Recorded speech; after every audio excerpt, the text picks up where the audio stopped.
Just start talking. You can if you want to, yeah. Okay. That's the point of this. You guys are going to make me laugh. I'm I sorry. know. Yeah. It's better than crying, I guess. Since this is the first podcast that we are recording, I didn't want to get into any specific topics that I'm passionate about, but instead I wanted to lay a foundation for why I wanted to start a podcast in the first place. So first, my name is Valarie. I'm 40 years old. I have 4 amazing children.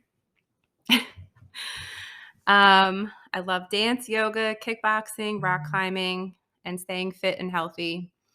I am working on a book, and I felt compelled to start a podcast because I have so much that I want people to know.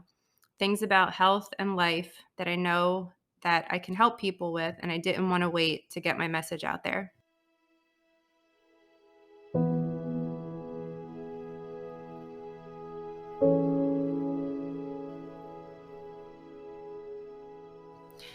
My first major experience with loss was losing my dad 15 years ago to alcohol and drug addiction. I was 25 years old and pregnant with my first child. Over the years, I've lost several friends to drugs, suicide, and a very close friend, Diamond, that was murdered. But the losses I experienced in 2019 changed me in a way that I could never have imagined.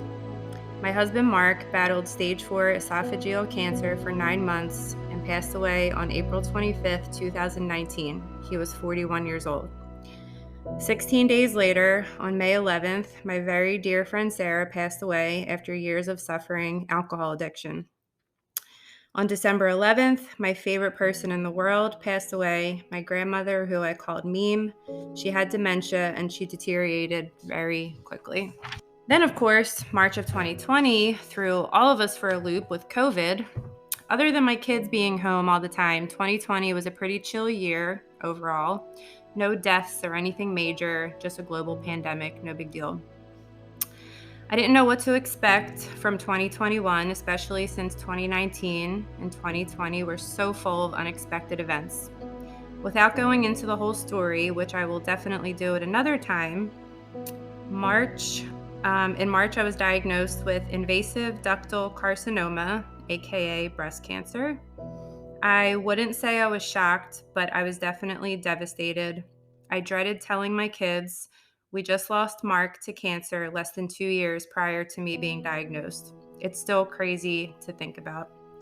I had a double mastectomy on May 5th. Happy Cinco de Mayo, yay! Had 24 radiation treatments, which I proudly documented on social media.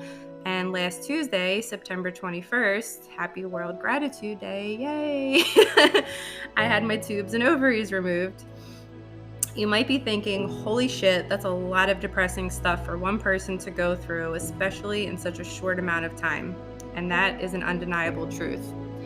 But what I want people to know is that what happens to us does not have to destroy us or define us.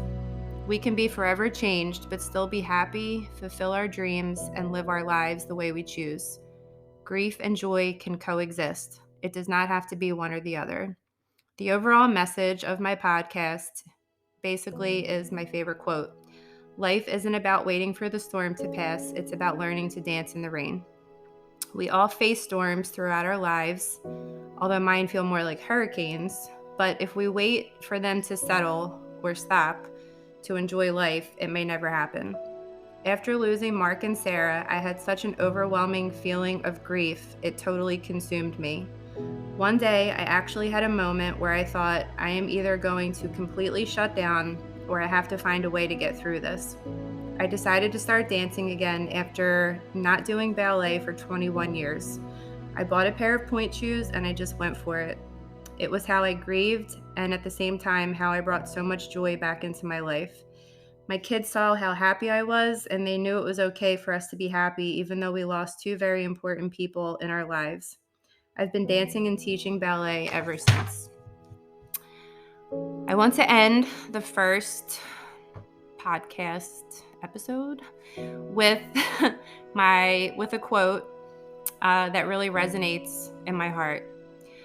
Life is amazing, and then it's awful, and then it's amazing again, and in between the amazing and the awful, It's ordinary and mundane and routine.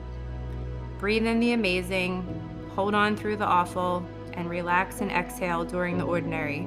That's just living. Heartbreaking, soul healing, amazing, awful, ordinary life, and it's breathtakingly beautiful.